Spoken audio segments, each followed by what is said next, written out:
Hello and welcome to the journal. Today we are in the Western Wall tunnels.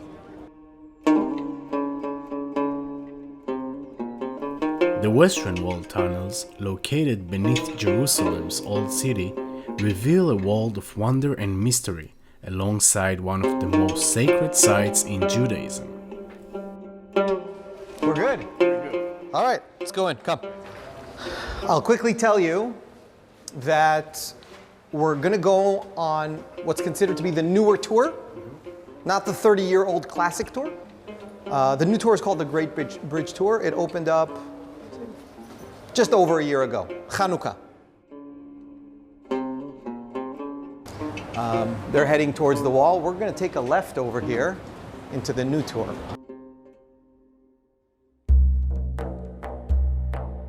Okay, we're standing not far from a very famous mountain called Mount Moriah, which is located about 100 meters to the east of us.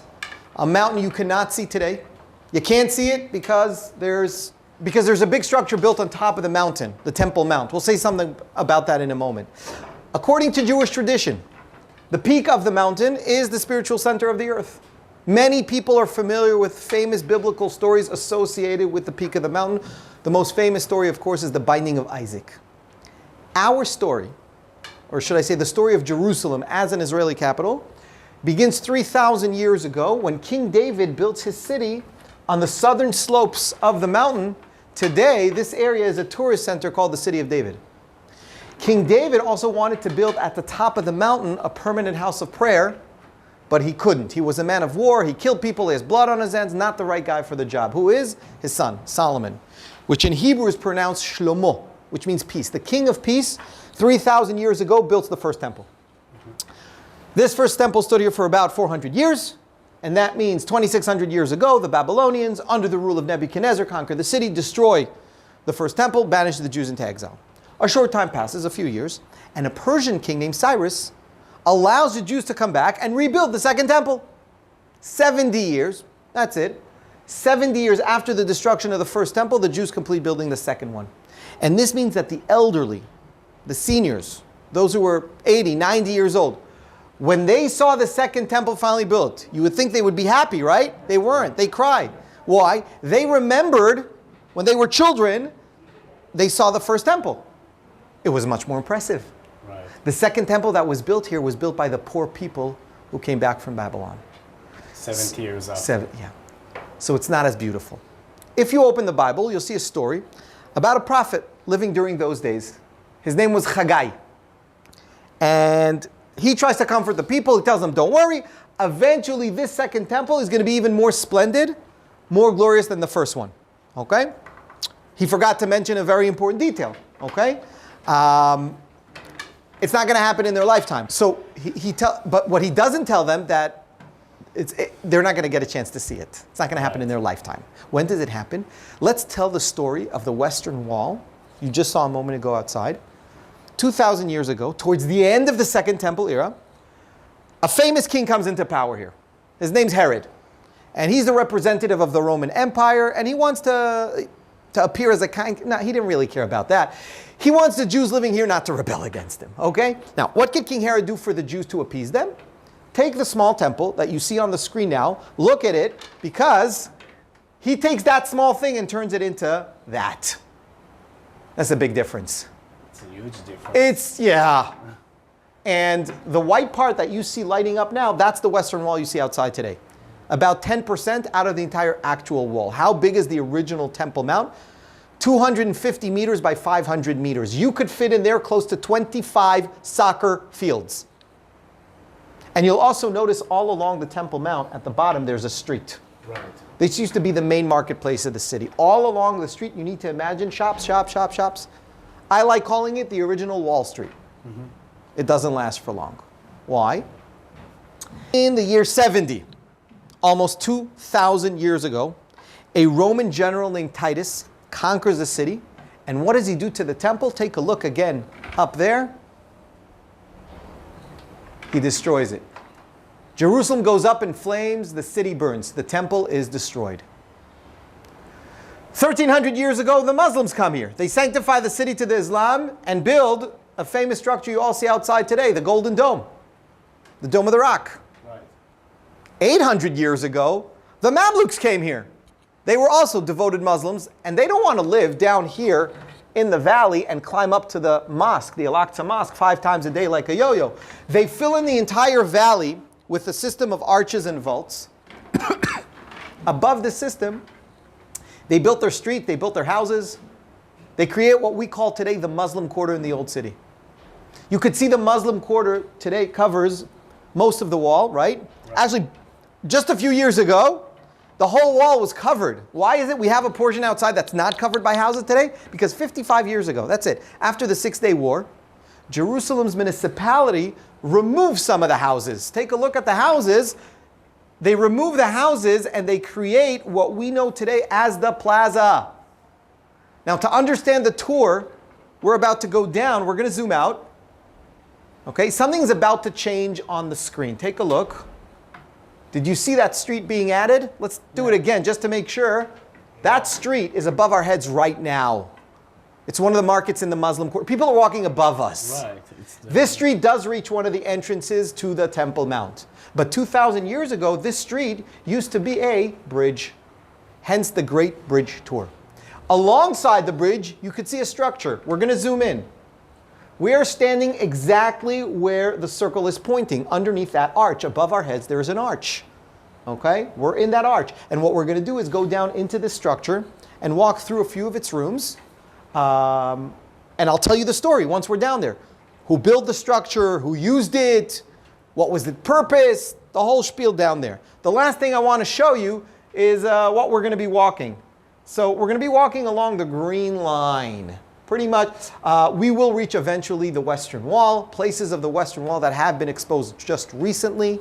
Coming back, we'll be walking from behind you over there, so it's pretty much a round trip. And that's 3,000 years in 10 minutes. Slowly walking down.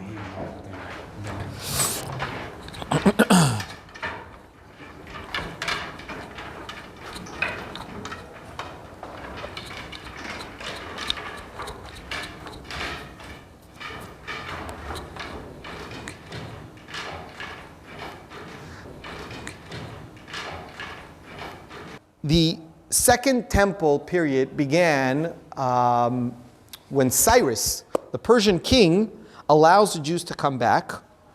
By the way, the Bible refers to Cyrus as a Messiah. And you probably know that every empire in world's history has an expiration date. 2,300 years ago, 2,300 years ago, a new actor is going to step on the world stage. Okay, he's going to conquer the world in a storm. His name is Alexander of Macedonia. Bye-bye Persians, hello Greeks. And you should know both the Persians and the Greeks, most of the time, were kind of cool to the Jewish people. That changed 2,200 years ago when a Greek ruler named Antioch IV Epiphanes comes to power, decrees against Jewish tradition. Jews find themselves with their back against the wall, and they decide to rebel. Okay? This is one of those rare instances when the Jews rebelled and succeeded. Most of the time when we tried that, it didn't really work for us. Until today, we celebrate the famous holiday of Hanukkah, commemorating those events. The Hasmonean family that led the rebellion, after beating the Greeks, purifying the temple, they developed the city. They are the first ones to establish over here a massive bridge connecting the different parts of the expanding city. And the reason I'm telling you is because this arch over here and this arch over here are the original foundations of that bridge. These are 2,200-year-old vaults. Okay? And if you take a few steps away from the vaults and get a glimpse of both of them at the same time, you will notice there's a certain difference between the two. What is the difference? The height. The left one is shorter, the right one is taller. I'm going to tell you a secret. The next one to the right is a bit taller. The next one, even taller. Meaning, When this bridge was originally built, it wasn't a bridge, it was a ramp. King Herod is going to take this ramp and turn it into a bridge. Why? We'll talk about that in our next stop. Speaking about King Herod, this is a Herodian wall, 2,000 years old. This is a corner. The wall here continued and covered the bridge. And on the other side, we could see another wall, 2,000 years old. We are missing the fourth side, and we will dig in the future. Behind this Roman wall, we might find the fourth wall. I say might because I don't have X-ray vision. And the last thing, these stairs here are leading down into a space which I won't tell you what it is just yet. Keep you a little bit in suspense. After we go into the next room and I'll show you something, we're going to connect the dots. We will understand what this space underneath us is. Are there any questions till now? No, I was curious about this. So I'm going to tell you what this is in a second. Awesome. Ah, it's a good question. All right. So, all right, take a look. I am standing right now on a 2,000-year-old floor. I will tell you something about this floor in a moment, but for now, look a little bit up and notice that I am touching over here a shelf. Okay, this shelf decorated the room we were in and the room we're going into. And on this shelf, you could see the bases of columns. Okay? Truth be told, these columns here are not really columns. Okay? Why? Because the purpose of a column is to support, to hold. This is decorative. I'm going to light it up for the camera. Okay?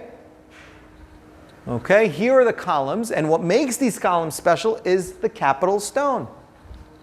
The capital stone is a unique signature of King Herod. Not round capital stones, like all around the Roman Empire, but square capital stone. This is Herod. The joke about Herod, if he wasn't alive, us guides in Jerusalem, we would be unemployed. He leaves his mark on the city like no any other king before and after him. What makes these capital stones unique and special, every one of them has a hole. I don't know if you have a zoom in function, or is it worth it to even zoom into the hole, okay? Yeah. But there is a hole up there in the middle of the capital stone. That hole goes through the wall. The wall here is 2.5 meters thick. The hole goes through. On the other side of this wall, okay, can't see because it's dark, but 2,000 years ago, there used to be a water cistern. Where did the water come from? The bridge. Right. Now we understand why Herod takes the ramp and turns it into a bridge, because water can't climb up. But once you make a straight bridge, you can have an aqueduct. But where did the water originate? More than 20 kilometers south of Jerusalem. Right. And the water used to flow through aqueducts. You could come close and shine it. Okay, I don't think it opens. But this is a water cistern, a 2,000-year-old water cistern. Okay? The water used to flow through the aqueduct and end on the bridge. Some of the water flowed into the temple, but some of the water came from the bridge down into this water cistern, fill it up, and when water level would reach the hole, it would spill out. So for the first time in this tour, we'll understand what the purpose of this structure was. Look at the columns. Take a step back. Look at the columns, because you're going to understand perfectly now what people did here. The first thing people did when they came here is shower. Okay? Rinse themselves, clean.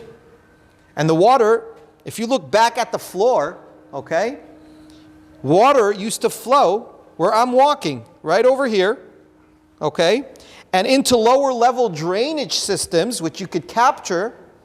That's not accessible to us. That's accessible only to the archaeologists. Maybe one day. And eventually the water flowed out of the city. Went down here and out of the city. The next thing, after rinsing themselves, they emotionally clean themselves. I like calling this step 1, physical cleaning. Step 2 is emotional cleaning, to relax before going to the temple. Remember the stairs? That's a relaxation bath. Right. There was also a bath here underneath this modern floor. These two rooms are identical in size, shape, and decorative elements. Okay? And this big stone leaning against the wall, we found many in Jerusalem. We know what these stones are. These are safe guardrails to prevent people from falling in the water. Where did we find this stone? You see one side is round and one side is... By the way, our policy over here is, if you could pick it up, you could take it home. Where did we find the stone? Take a look. Remember the shape, round and straight. Come here, I want to show you. Come here. Look at the wall, and notice inside the wall there's an indentation. Right. One side is round, so the stone is here. Yeah. Now, I don't know if the stone reached here, here, or here. I don't know where it ended. I know the stone did not reach the wall. There's no indentation. Similar to the room we were in before, stairs going down. You asked me, what are these stairs? There were stairs here as well. And there are two baths on both sides. You clean yourself physically in this room, then you choose which side you want to go to. Go into a bath, relax. Right. After that, you're ready for the last step, spiritual cleaning. I will show you the purification bath on the other side of this wall, but before that I want to ask you, why is there a double doorway in and out? Because pure and impure should not be touching each other. If they do, COVID. No. Impurity is contagious. Right. Okay? Should not be touching each other. Now, we said that this structure that we're in was built during the time of King Herod. We now know what it was used for, preparation for going up to the temple. But who used it? Probably the richest people in the city. The amount of effort that was poured into this structure suggests that we're not talking about the common people. And I want you to imagine that the walls over here were not in this brownish, beigey, Indiana Jonesy color. It was white and blue and red. So before we move on, let me quickly tell you how the story ends. The people used this structure for a short time after it was built. It was destroyed twice, not long after they finished building it. The first time it was destroyed was natural, an earthquake. If you look at the doorway right over here, okay, at the top you'll notice that the lintel has a crack. Right. That's a 2,000-year-old earthquake. After the earthquake, there's going to be another destruction, this time man-made, the Romans.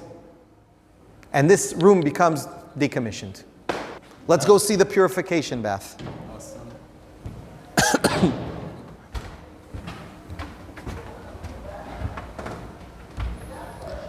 All right, take a look over here. This rectangular shaped bath is a purification bath. And that means back in the day it was filled with water. Where did the water come from? The bridge.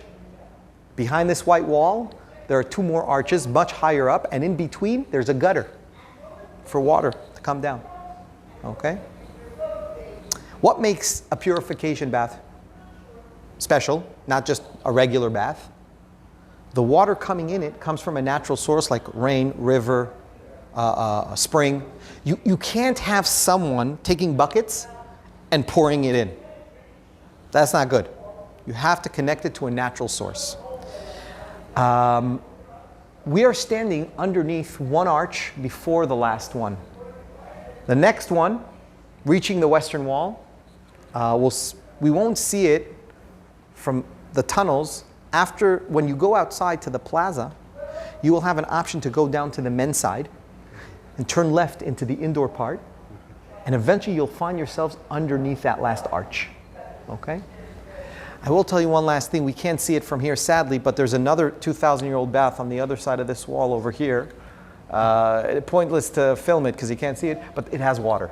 It has water. Really? And I'm so sad I can't. This white wall was put here a week ago. Oh. A week ago. We missed the... Yes. And it's not going to stay here for long, but they're in some construction. Will it come again? Yeah, so I'm so sorry. No worries. But it's really cool to see it because it's water. It's clean water. It's not sterile water. I tell people don't drink from it. Yeah. Yeah. So.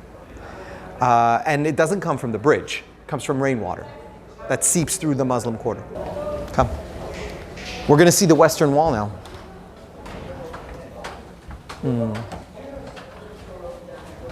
Wow. Welcome back to the western wall. The same western wall you see outside This is the continuation. We're standing a little bit lower. And that means we're standing underneath the plaza, the men's side of the plaza, the indoor part of the men's side of the plaza. And I quickly want to show you how big the last arch in the bridge is. So we see the western wall in front of us. If you look behind us, there's another wall. That's the distance that the arch has to go. The reason the last arch is so big relative to all the rest is because the marketplace is below us. And the builders didn't want to stick a pillar in the middle of the market for people to bump into. So they built one massive arch going underneath. Now, 10 years ago, this entire room, this entire space was filled with dirt. You see that wall over there? Yes. That wall is not really a wall. That's dirt we have not dug yet. Imagine that brown stuff filling up this entire area. Wow. And 10 years ago, the engineers installed these cement beams to support the plaza. Once everything was stable, they started removing the dirt, bucket by bucket. One of the things they found, which they did not expect, but truth be told, not really surprising, is this half a circle beneath us. Okay? Before I tell you what this half a circle is, very important to notice one more thing, and that is that every stone in the western wall has a frame chiseled around it. Here's the story. We could walk and talk as we do it. In the year 70, when Titus destroyed the temple, as a general in the army, he realizes that also the Temple Mount surrounding the temple has some symbolic value to the Jewish people, to their pride, to their morale, to their self-esteem. And he wants to break the Jewish people not only physically, mentally, psychologically, emotionally, spiritually. Imagine Roman soldiers standing way above us on the Temple Mount floor, pushing western wall stones from the wall down to the street below us. Stone after stone, row after row. They come crashing down, exploding on impact, piling up. Okay? 60 years later, the Jews rebel against the Romans again. This time it's going to be called the Bar Kokhba Rebellion. Again, not successful.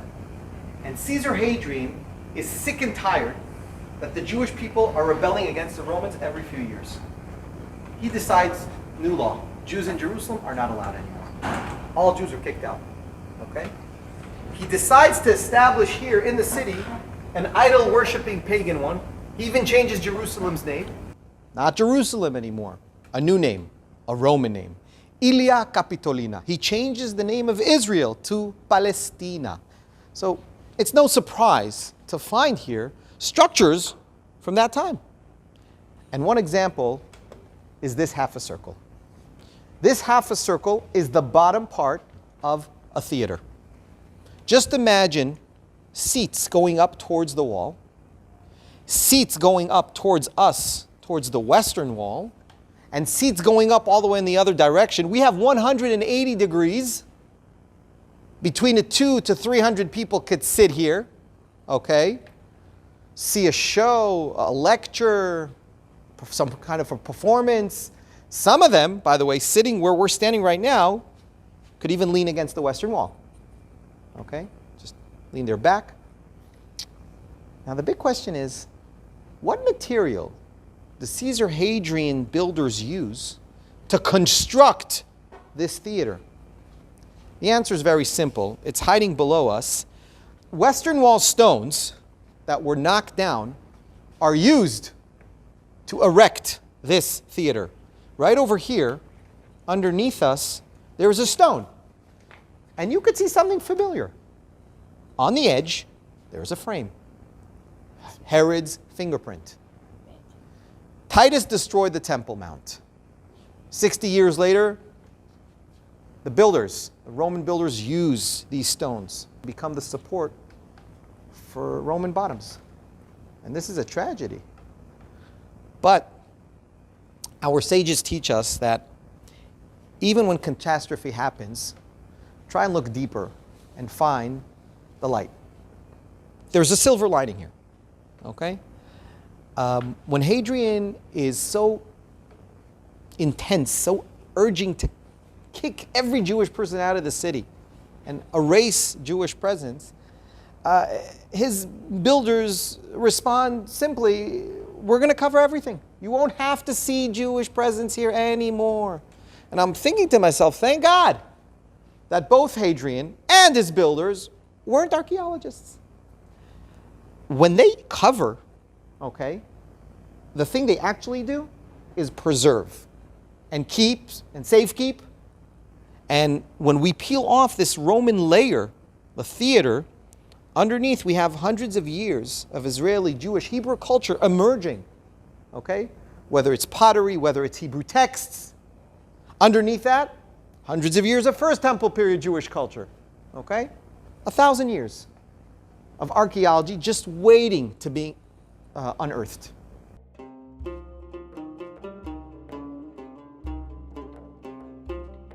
The theater over here might have incorporated in it water elements. You could have a show with water features because underneath the theater we could see the remainings of a water channel.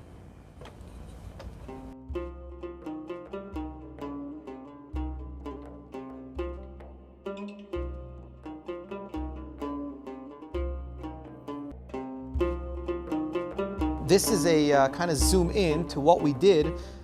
You might remember we started in one of the arches. We went down, we saw the pool, we saw the showers. Then we went through the double doorway, saw the purification bath, and a moment ago we were standing here where the theater is. Right. We stepped out of the bridge to the northern part. This is the southern part, here.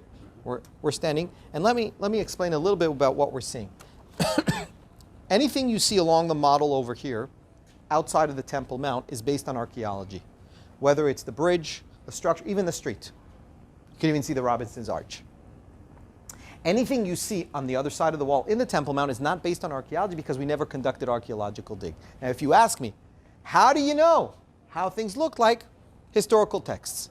We have many sources describing how things looked like here back in the day. Cross-reference all these sources, you have a pretty good understanding of how things looked like.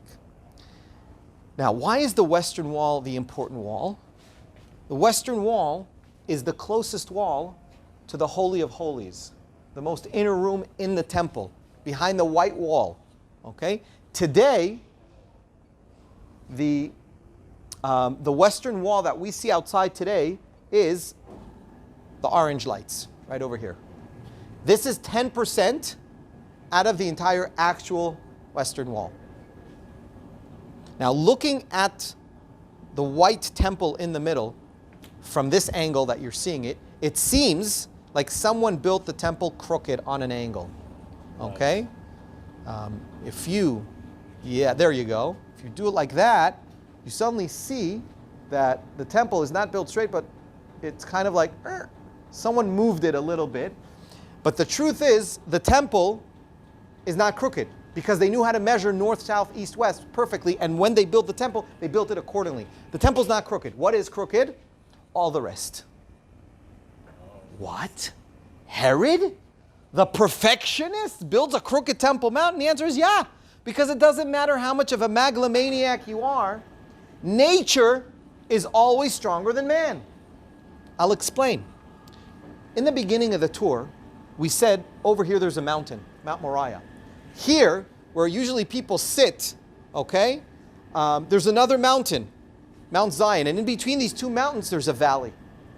If the Temple Mount was built on the appropriate angle, part of the Western Wall would be penetrating the valley and climbing up the opposite mountain. And that is too much of a hassle for King Herod. What does he do? Changes the angle of the Temple Mount to fit the topography. Okay? What you could see now is how things look like along the Western Wall today. The Muslim quarter covering most of the wall, the prayer plaza, the Davidson Center, Southern Wall excavation. Let's see what we did on the tour today. Look at the Muslim quarter. So I'll show you where we started. We met in the lobby. We walked in. through a corridor and actually started the tour in this room with the big screen. Once we were done with the introduction, we went even deeper. So let's peel another piece off. When we came down to this room, we saw the two arches. Then we saw the rooms with the showers and the water cistern. The third room of the complex that was built alongside the bridge, the purification bath, and the theater. We're now here. Opposite the western wall, look at the wall because the red lights represent the largest stone found in the Temple Mount. This one stone is 13.5 meters long. That is longer than a bus. Its height is 3.5 meters, and the depth inside 4.5 meters. This one stone weighs close to 600 tons.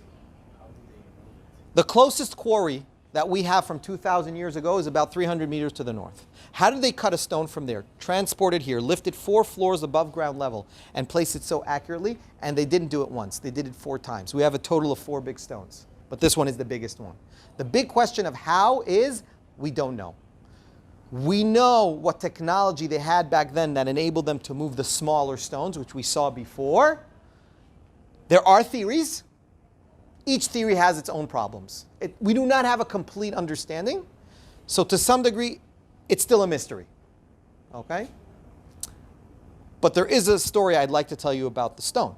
Okay? And for that, I want you to see the stone. So look at the glass wall in front of us. That group is standing in front. Now you don't see any seams along the stone because it's one stone, which stretches both to the right and to the left. Okay? When Titus destroys the Temple Mount, his soldiers, we said before, knock down stones, and they knock all the stones until they reach the big stone. So anything you see above the stone is later renovation. But when the Romans tried to push the stone, they huff, they puff, they don't blow the house down. Instead of them breaking the stone broke them. They gave up. Left us this unbelievable 2,000-year-old testimony. I want to show you one more thing here. You see the white lights? That's the bedrock. So from top, from bottom to top, 2,000 years ago, 60-something meters, that's like a building 20 floors high. Where is the short part of the wall? Follow the line, and you see that that corner is about 10 meters high. And that means a potential enemy would probably attack from here. This is the strategical soft spot. Herod, he's paranoid. He's not only afraid from a rebellion within, he's also afraid from an invasion.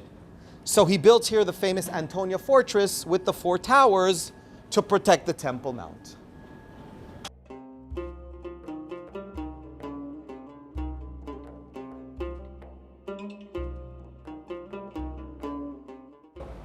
The big stone starts here. This is a seam. Remember the frame? Right. And if you go 13.5 meters, you'll get to the other side.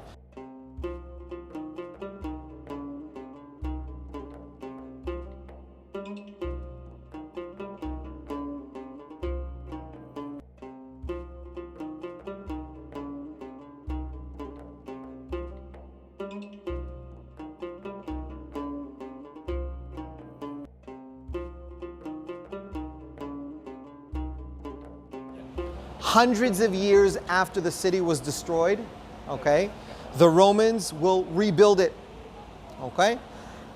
They're going to decide to use the western wall as a supporting wall for new structures. So into these holes, they place these beams sticking out. Upon these beams, they build new walls, part of new structures that just lean against the western wall. These new structures are using the stability, the massiveness of this wall in order to lean on it. Okay, remember, this was built 2,000 years ago.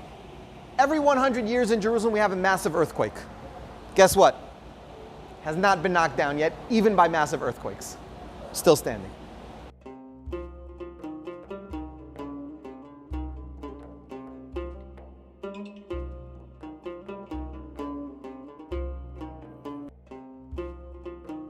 This is the closest you could get to the Holy of Holies, okay? 90 meters and up, you're underneath the Golden Dome. 90 meters, where the first and second temple used to stand.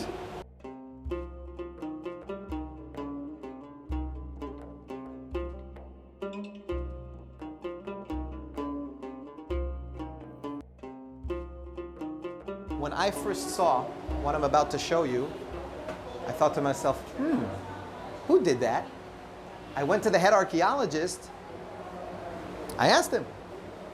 Told him I was near the place which is opposite the Holy of Holies. I saw something in the wall. I want to know who did it.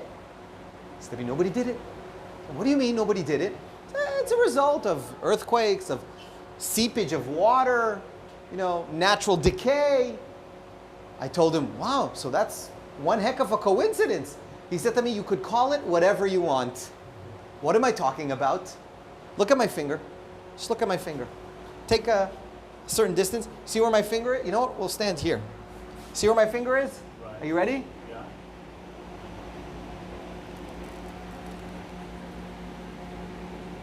Somebody cut it through. I'm going to show you one more time. Look at the shape I am showing you.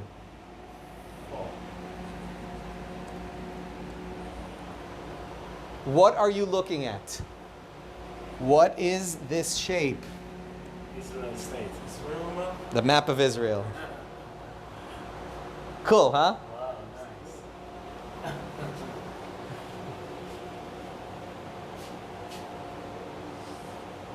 Go back.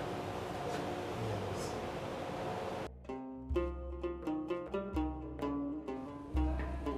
All right. This is a synagogue that is active during the weekends. Anybody's welcome, okay? The state of Israel welcomes whoever wants to join the services here, okay? It's open to the public. During the week, the tours walk through here, okay? You could see the Ark, and opposite, just behind the Ark, the Western Wall.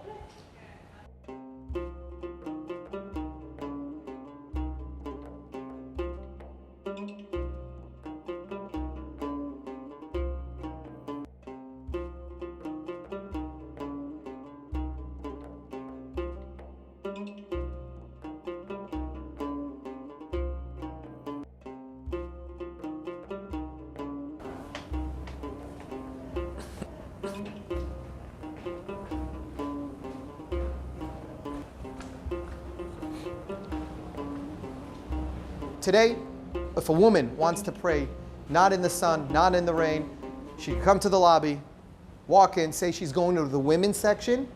You don't have to purchase a ticket. You don't have to book a tour in advance because you're not joining a tour. You're just going in from the lobby straight to the women's section. You're praying and then out. Right. Yeah.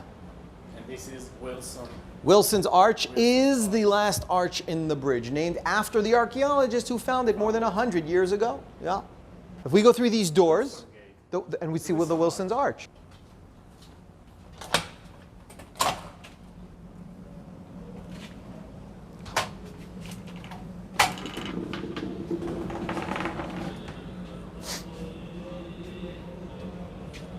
Yeah. Come. Take a look above us. It starts here. It goes over to that side.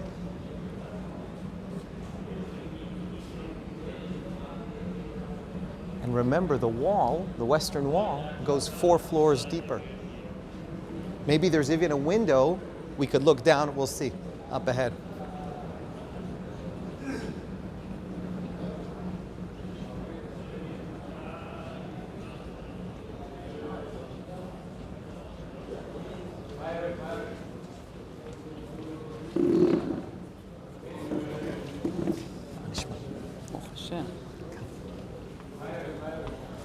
And this is still not the bottom. It's still not the bottom. No. There's more to dig.